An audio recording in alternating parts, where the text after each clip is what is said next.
वह राधा को सारी बात बताते हैं और यह सुनकर राधा उनसे यह कहती है कि उन्होंने तो बहुत बड़ी गलती करी है।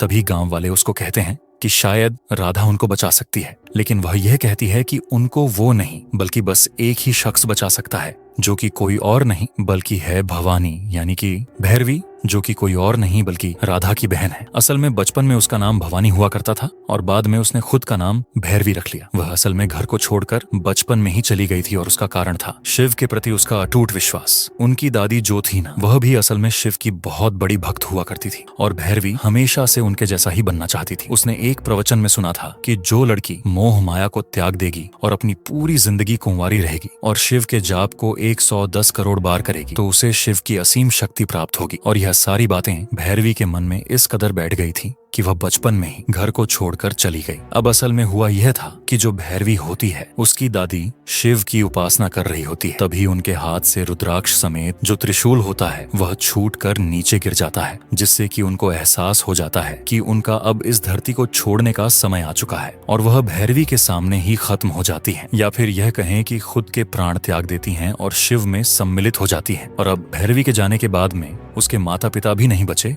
और अब भैरवी एक नागा साधु बन चुकी है। गांव वाले पूछते हैं कि वह उनको कहाँ मिलेगी। तब राधा कहती है कि वह उनको रामगिरी किले के घाटी पर मिलेगी, यानी कि वहां पर शिव का एक पुराना मंदिर था जहां पर हमेशा उसकी दादी जाया करती थी, तो वह हर साल वहां पर जरूर आती है। और यह सुनकर गांव वाले भैरवी को ढूंढने निकल पड़ते हैं। ये लोग भैरवी के गांव आते हैं, लेकिन भैरवी वहां पर नहीं थी और वैसे भी वह उसको पहचानते कैसे। खैर, इसी बीच कुछ कसाई होते हैं। वह गाय को चोरी कर कर ले जा रहे थे और उन कसाईयों के ट्रक के पीछे पीछे गाय का एक बच्चा भी भाग रहा था, यानी कि अपनी माँ को बचाने के लिए। वह सारे के सारे कसाई गाय के बच्चे पर बोतल फेंक रहे थे। अब इसी बीच सारी गाय ट्रक से उतर जाती है और तभी वह कसाई लोग जो होते हैं वह उन गाय को फिर से पकड़ने लगे थे। वो गायों को मार रहे थे, पीट रहे थे और उस चीज का आभास भैरवी को हो चुका था। इसलिए अब भैरवी वहां पर आकर एक कसाई का हाथ काट देती है और सबको कहती है कि इन गायों को वह वहीं पर छोड़कर आए जहां से वह उनको चोरी कर कर लेकर आए थे, क्योंकि गाय हत्या सही नहीं होती। लेकिन कोई उसकी बात नहीं मानता, जिसके चलते भैरवी सभी को पीट देती है, जिससे हमको पता चलता है कि भैरवी वाकई में काफी शक्तिशाली है। और यह सब उड़ेला के लोग भी देख रहे थे। अब जब भैरवी वहां से जा रही होती है तब वह गांव वाले उसे भैरवी माँ करके बुलाते हैं, जिसके बाद वह भैरवी को सारी बातें बताते हैं, जिससे भैरवी खुश नहीं थी, क्योंकि उन्हें तिरुपति को मारने के बाद ऐसा दंड नहीं देना चाहिए था, क्योंकि उसने जो पाप किया था उसकी सजा उसको ऑलरेडी मिल चुकी थी। और यहाँ पर जो कुछ हो रहा था उसके जिम्मेदार गांव वाले खुद थे। उनकी जेलसी कह लो या फिर उनका बदला कह लो, लेकिन वह लोग ये बोलते हैं कि वह काफी चिंता में है और उनके गांव की खुशी मानो उनसे छीन सी गई है। और यह सुनकर भैरवी उनके साथ जाने के लिए मान जाती है। उसका रीजन ये भी था कि उन लोगों ने ये कहा था कि शायद भगवान है ही नहीं, और यह सुनकर भैरवी गुस्सा हो गई थी। खैर, अब भैरवी गांव में अपने कदम रखती है और उसके आने की वजह से गांव वालों में मानो एक उम्मीद सी जाग गई थी और वह लोग उसका स्वागत करते हैं, वह भी काफी अच्छे से। भैरवी सबसे पहले अपने पुराने घर जाती है, जहां पर वह अपनी दादी की तस्वीर को देखती है, जो कि आज भी वहीं पर थी और उसको अपनी दादी की वजह से ही ऐसी जिंदगी जीने की प्रेरणा मिली थी। जिसके बाद होता यह है कि एक रुद्राक्ष जो होता है वह एक पेड़ के होल के अंदर चला जाता है, जो कि इसी घर के अंदर था, और वहां से भगवान शिव का जो सांप होता है वह बाहर निकल कर आता है और भैरवी समझ जाती है कि यही रुद्राक्ष उसको रास्ता दिखाएगा। जिसके बाद में होता यह है कि रुद्राक्ष मोती के जरिए तिरुपति की समाधि तक वह पहुंच गई थी, और ऐसा होता है कि उसको पहली चीजों का सारा आभास हो गया था कि यहाँ गांव में क्या क्या घटित हुआ है। खैर, अब वहां पर पैर रखते ही तिरुपति की आत्मा तड़पने लगती है, जिसके बाद भैरवी ने एक छोटे आकार का त्रिशूल लिया और उसे तिरुपति की समाधि पर गाड़ दिया था, जिससे कि तिरुपति बहुत ही ज्यादा बौखलाने लगता है। अब यहाँ पर भैरवी को तिरुपति की आत्मा को बांधने के लिए कुछ चीजें चाहिए थी, जिसके अंदर 4 नंदी की प्रतिमा होती है, 9 अलग अलग तरह के अनाज थे, गंगा जल था, और यहाँ पर अल्लाह बख्श उन सबको इन चीजों की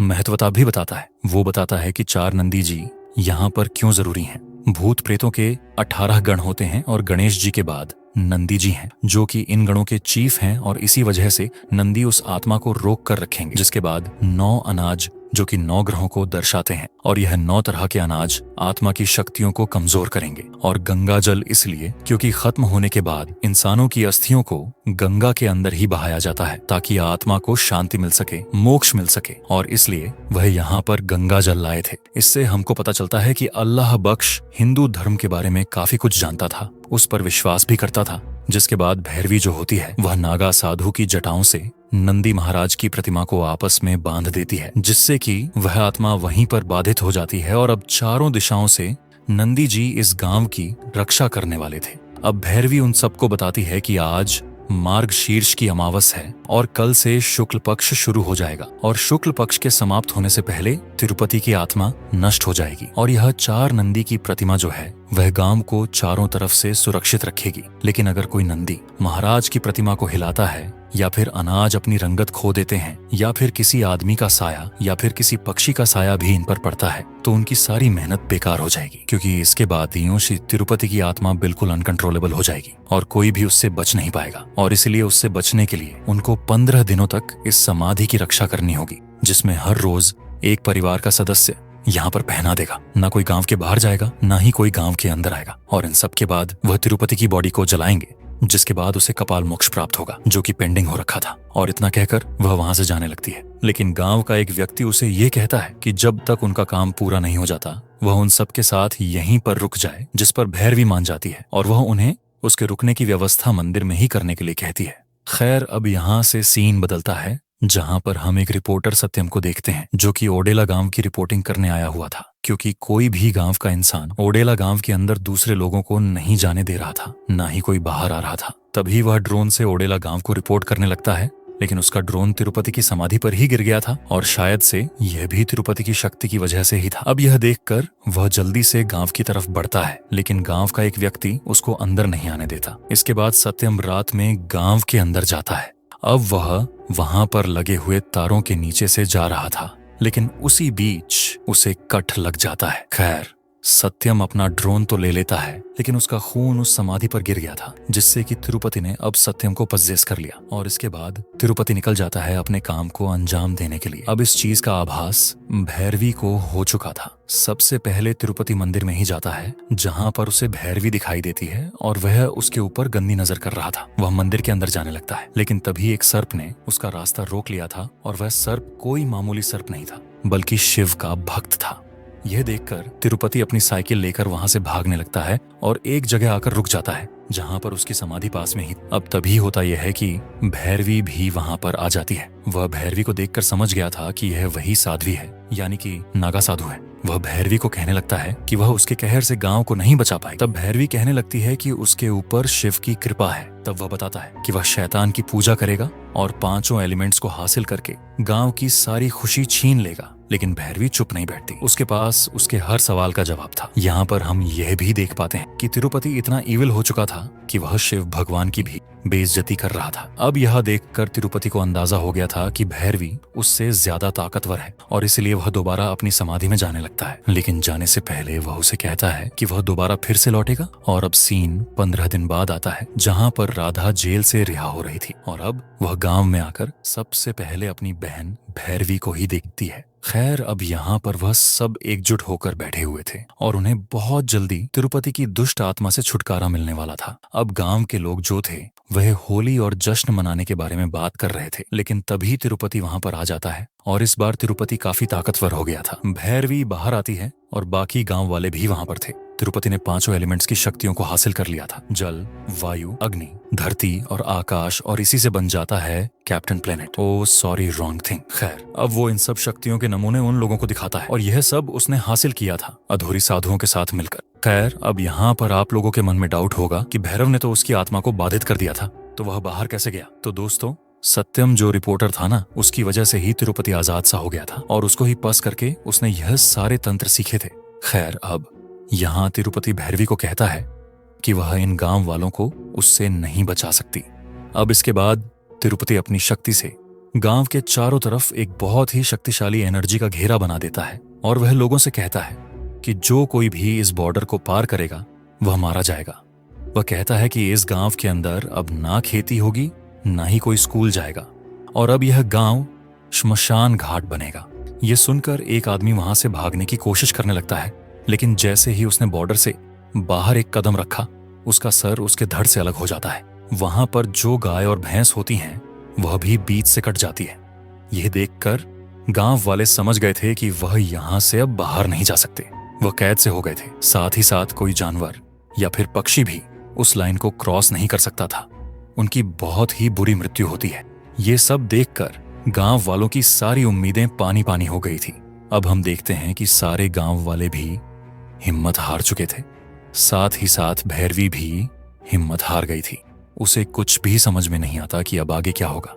अब दिन ऐसे ही बीतने लगते हैं। गांव वाले दहशत और दुख में रहने लगे थे। अब एक दिन भैरवी पेड़ के नीचे बैठी हुई थी कि तभी उसके पास एक माँ बाप अपनी बेटी को लेकर आते हैं। वह बहुत ही ज्यादा बीमार थी। उसकी हालत वाकई में खराब हो रखी थी। उसके मुंह से झाग आ रहे थे और यह वही बच्ची थी जिसने कि राधा का सर अपने हाथ में पकड़ा हुआ था। खैर, अब उसे बचाने के लिए उसे हॉस्पिटल ले जाना पड़ता, जो कि बॉर्डर के पार था, और हमें पता है कि बॉर्डर पार करते ही वह सारे के सारे खत्म हो जाते। खैर, अब भैरवी जो होती है वह अपनी बहन राधा को कहती है कि वह जाए और अपनी पति की आत्मा का ध्यान भटकाए, क्योंकि वही एक ऐसी थी जो कि यह कर सकती थी। और इतने में वह लाउडस्पीकर में ओम नमः शिवाय का जाप करती रहेगी, जिससे कि वह बॉर्डर कुछ देर के लिए हट जाएगा, यानी कि वह डिस्ट्रैक्ट होगा, जिससे कि शक्तियां कमजोर होंगी। जिसके बाद में राधा ठीक ऐसा ही करती है। वह तिरुपति की फेवरेट साड़ी, फेवरेट बिंदी, चूड़ियां पहनकर जाती है और उसके सामने उससे इमोशनल बातें करती हैं और उसे पुरानी चीजें याद दिलाती हैं। और फॉर्चुनेटली तिरुपति की आत्मा रुक भी गई थी। बॉर्डर जो था वह हट सा गया था। वो उसकी बातों में भी आ चुका था और इतने में ही भैरवी अपना काम शुरू कर देती है, लेकिन वह अपनी बच्ची को लेकर जा पाते। इससे पहले ही बिजली काट दी जाती है और लाउडस्पीकर बंद होने की वजह से बॉर्डर फिर से एक्टिव हो गया था। और अब इससे तिरुपति की आत्मा को पता चल जाता है कि राधा उसके साथ छल कर रही, और इसलिए तिरुपति गुस्सा हो जाता है और एक बवंडर का रूप ले लेता है। और ऐसा इसलिए था क्योंकि उसने 5 एलिमेंट्स को अपने कंट्रोल में करके रखा हुआ था, तंत्र की मदद से, काले जादू की मदद से। अब तभी वह राधा को सजा देने के लिए और गांव वालों के सामने एक एग्जाम्पल सेट करने के लिए कि वह एक छोटी बच्ची के लिए उसको धोखा दे रहे थे, तो वह उसी बच्ची को पजेस करके उसके हाथों से राधा का सर धड़ से अलग कर देता है। और वह बच्ची राधा का सर लेकर रेलवे ट्रैक के जरिए पुलिस स्टेशन पहुंच जाती है। और इस मूवी के अंदर जो स्टार्टिंग वाला पार्ट था वह उड़ेला रेलवे स्टेशन नाम ही था। और यह वही शुरुआत वाला सीन है जहां पर राधा का सर ये बच्ची लेकर आ रही थी। और अब आपको समझ में आया होगा कि ऐसा कैसे हो पाया था। खैर, अगले सीन में भैरवी राधा का अंतिम संस्कार करती है और काफी दुखी होती है। वह पूरी टूट चुकी थी। अब इसके बाद भैरवी जाती है तिरुपति से बात करने और वह उससे भीख मांगती है कि वह इस गांव को छोड़ दे। लेकिन तिरुपति इसके लिए नहीं मानता, क्योंकि वह भी सबके सामने काफी गिड़गिड़ाया था कि उसे समाधि दंड ना दिया जाए, लेकिन किसी ने उसकी बात नहीं सुनी। तब वह पूछती है कि गांव वालों को क्या करना होगा जिससे कि उसका गुस्सा शांत हो जाए। तब तिरुपति कहता है कि भैरवी उससे शादी कर ले और वह उसके साथ सुहागरात मनाएगा, और अगर वह शिव भगवान को छोड़कर उसको अपना आराध्य मान लेगी और उसके सामने खुद को समर्पित कर देगी, तो वह पक्का वादा करता है कि वह गांव वालों को बख्श देगा और आजाद हो जाएगा। यह सुनकर भैरवी सहम गई थी, लेकिन वह गांव वालों के लिए करने के लिए तैयार हो जाती है, क्योंकि उसके हिसाब से यह भी शायद से शिव की ही कोई मर्जी थी। लेकिन गांव वाले उसे यह नहीं करने देना चाहते थे। वो कहते हैं कि यह सब गांव वालों की गलती है, और तब भैरवी उन्हें विश्वास दिलाती है कि भगवान सब ठीक करेंगे। लेकिन इतना सब होने के बाद गांव के लोगों के अंदर से भगवान पर से विश्वास उठ गया था और उन्होंने भगवान से सारी उम्मीदें खो दी थी। लेकिन भैरवी उनको विश्वास रखने के लिए कहती है और बोलती है कि हर चीज में ओम की ही ध्वनि होती है, तो हर चीज में भगवान बसते हैं और यह भी उनकी ही इच्छा होगी। खैर, इसके बाद वह वहां से जाने लगती है और तिरुपति के पास जाने से पहले वह अल्लाह बख्श के सामने ओम नमः शिवाय उसके ऊपर हाथ रखकर कहती है। और बख्श को समझ में नहीं आता कि आखिर उसने उसके सामने ही ऐसा क्यों कहा। खैर, अब इसके बाद वह सोच में पड़ गया था और वह थोड़ा बहुत सोचता है और वह ओम नमः शिवाय को डिकोड करने की कोशिश करता है। जिस तरह से बोलते हुए भैरवी ने हाथ बनाया था उसका मतलब होता है कपाल, और यहाँ पर अल्लाह बख्श समझ गया था कि वह असल में कपाल मोक्ष की बात कर रही है, जो कि तिरुपति की आत्मा के साथ करना था। मतलब कि उसे समझ आ चुका था कि उन्हें मिलकर तिरुपति की बॉडी का कपाल मोक्ष करना होगा, यानी कि उसके सर को और उसकी बॉडी को जलाना पड़ेगा। अब दूसरी ओर भैरवी जो होती है वह रेडी हो जाती है, और उसने जिस तरीके से खुद को एक साध्वी के रूप में सजाया था वैसे ही अब उस चीज से हटकर वह एक नॉर्मल लड़की के रूप में सज जाती है, जैसे कि कोई लेडी सजती है अपनी शादी की रात पर। दूसरी ओर सारे गांव वाले नंदी भगवान के मंदिर के सामने फेस्टिवल मनाने लगते हैं और उनकी पूजा करते हैं, यानी कि भगवान मल्लना के मंदिर में, जो कि शिव भगवान के ही रूप हैं। लेकिन दूसरी ओर तिरुपति की आत्मा भैरवी के साथ गलत काम करने आ जाता है, और वह इसी गांव के एक लड़के को पस करके यहां पर आया था, जो कि भैरवी को शुरुआत से ही पसंद करता था, जो कि कोई और नहीं बल्कि वेंकटेश खुद था। लेकिन होता यह है कि वह उसे छू नहीं पाता। भैरवी असल में बार बार ओम नमः शिवाय का जाप कर रही थी, जो कि तिरुपति को अच्छा नहीं लगता, और इसलिए अब वो उसको गांव वालों के बीच लेकर आता है और उसके साथ गलत काम करने की कोशिश करता है। लेकिन वो अभी भी ओम नमः शिवाय का ही जाप कर रही थी, और हम जानते हैं कि यहाँ पर उसके जो जाप थे वो बहुत ही ज्यादा कम बचे थे, यानी कि उसको 110 करोड़ बार यह करना था। और अब इस चीज से गुस्सा होकर तिरुपति उसे बुरी तरह से पीटने लगता है, लेकिन वो जाप करना नहीं छोड़ती। तब वह बेरहमी से उसे मारने लगता है, साथ ही साथ वो शिवजी की भी बेइज्जती कर रहा था। अब वह भैरवी को एक जलती हुई लकड़ी की मदद से स्टैब कर देता है, और अब बस भैरवी को एक ही बार ओम नमः शिवाय कहना था, जिसके बाद उसके 110 करोड़ जाप पूरे हो जाते। लेकिन इससे पहले ही वह बेहोश हो जाती है। यह देखकर सभी डर चुके, लेकिन तभी वहां पर गांव वालों में से एक बच्ची भैरवी के पास आकर उसे उठाने लगती है।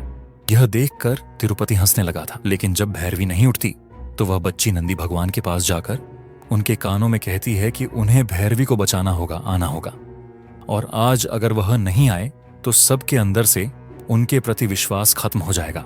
और बस उसके इतना कहते ही नंदी भगवान की प्रतिमा जो होती है उसके अंदर जान आ जाती है। वह जिंदा हो चुके थे, और उसे देखकर सभी गांव वालों के मन में दोबारा भगवान के प्रति विश्वास जाग गया था, और यह सीन काफी चिल्स देने वाला था।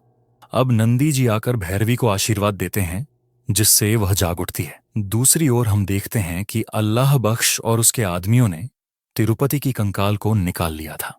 अब तैयार थी तिरुपति को हराने के लिए, लेकिन तिरुपति अपनी काली शक्तियों का इस्तेमाल करने लगता है। उसने तंत्र का इस्तेमाल किया था, जिसके चलते सारे गांव वालों की सांसें अटक गई थी, जिसके चलते उनके आंख से नाक से खून आने लगा था। इनफैक्ट कईयों के तो कान से भी खून आ रहा था। ऐसा लगता था कि उसने उन सभी की सोल्स को कैप्चर कर लिया हो। लेकिन भैरवी अब आखिरी बार ओम नमः शिवाय का जाप करती है, जिससे कि भगवान शिव स्वयं आकर उसे दर्शन देते हैं। भगवान शिव की जो लाइट होती है वह लोगों पर पड़ते ही सारे लोग सही हो जाते हैं, क्योंकि हम जानते हैं कि शिव जी के आगे भूत प्रेत कुछ नहीं होते, और उनकी परमिशन के बिना तो वह हिल भी नहीं सकते। खैर, अब भगवान शिव के दर्शन पाकर सभी गांव वालों के अंदर बहुत ही ज्यादा खुशी आ गई थी। अब भगवान शिव एक त्रिशूल देते हैं जिसमें 5 एलिमेंट्स एकजुट थे, और अब भैरवी देवी का रूप ले लेती है, आदिशक्ति बन जाती है, और वह तिरुपति के ऊपर उसी त्रिशूल से वार करती है। वहीं दूसरी ओर अल्लाह बख्श तिरुपति की बॉडी को कपाल मोक्ष दे देता है, उसका क्रिमेशन कर देता है। और यहाँ पर हम देखते हैं कि त्रिशूल लगते ही तिरुपति ने वेंकटेश की बॉडी को जो पाज़े किया हुआ था वह उससे अलग हो जाता है, और उसकी आत्मा जाकर सीधा कोयलों पर गिर पड़ती है, या फिर यह कहें कि भगवान शिव का ही कुछ शक्ति थी, और वेंकटेश जो होता है वह वहां पर अलग हो जाता है, और वह भी नॉर्मल हो गया था। उसको कुछ भी समझ में नहीं आ रहा था कि उसके साथ हुआ क्या, और कुछ इस तरह से तिरुपति का खात्मा होता है। तभी दूसरी ओर हम कैलाश पर्वत पर उन्हीं संतों को देखते हैं, जिसमें से एक संत गुरु से पूछते हैं कि उनकी आयु इतनी हो गई है, लेकिन भैरवी ने इतनी कम आयु में 110 करोड़ बार भगवान शिव का जाप कैसे कर दिया, जिसके चलते उसे शक्ति मिली। जिस पर गुरु कहते हैं कि यह भैरवी के पिछले जन्मों का फल है। वो पिछले जन्म के अंदर भी शिव की बहुत बड़ी सेवक रही थी, भक्त रही थी, जिसके चलते ही उसके कर्म पिछले जन्म से यहाँ पर वापस आए हैं, और जो पिछले जन्म में करा जाता है वह आगे के जन्मों तक काउंट होता रहता है, जिसके चलते ही उसके 110 करोड़ जब कंप्लीट हो गए। खैर, अब यहाँ से सीन आगे बढ़ता है, जहां पर हम गांव वालों को देख पाते हैं जो कि नाश्ता कर रहे थे। लेकिन तभी उनमें से एक को साइकिल की घंटी की आवाज आती है, और वह वहां पर तिरुपति की साइकिल को दोबारा अपने आप चलते हुए देखते हैं, जिससे कि सभी बहुत ही ज्यादा डर गए थे। और मूवी के एंडिंग सीन में हम देखते हैं शिवलिंग को, जहां से हमको पता चलता है कि अब ओडेला का पार्ट 3 भी आएगा। और इसी के साथ में ओडेला 2 मूवी यहीं पर खत्म हो जाती है। तो दोस्तों, ये थी ओडेला 2 फिल्म की कहानी, जिसने कि एक सुपर नेचुरल रुख ले लिया है। उम्मीद करता हूं कि आपको ये जरूर पसंद आई होगी। और अगर आप चाहते हैं कि मैं ओडेला 1 को भी एक्सप्लेन करूं तो जल्दी से इस वीडियो के ऊपर 100 लाइक कर दीजिए, 30 कमेंट कर दीजिए, ताकि ओडेला 1 मैं जल्दी से जल्दी लेकर आऊंगा। वो भी काफ़ी इंटरेस्टिंग मूवी है।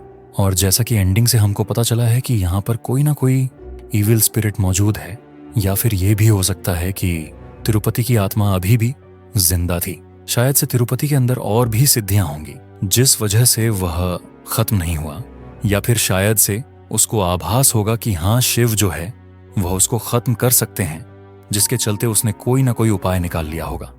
और अगर वह अभी भी खत्म नहीं हुआ है तो इसका मतलब यह है कि ओडेला पार्ट 3 के अंदर जरूर कुछ धमाकेदार होगा। और इस बार किस तरह से गांव वाले उसके साथ डील करेंगे, या फिर भैरवी यहाँ पर उससे कैसे डील करेगी, ये देखने में काफी ज्यादा मजा आएगा। तो उसके लिए तो आपको वेट करना पड़ेगा। तो वीडियो पसंद आई हो तो लाइक कर दीजिए, चैनल के ऊपर नए हो तो सब्सक्राइब कर देना। और अगर आपको कोई डाउट है तो आप कमेंट सेक्शन में पूछ सकते हो। तो मैं आप सबको मिलता हूँ अगली वीडियो के साथ में। तब तक के लिए स्टे अलर्ट।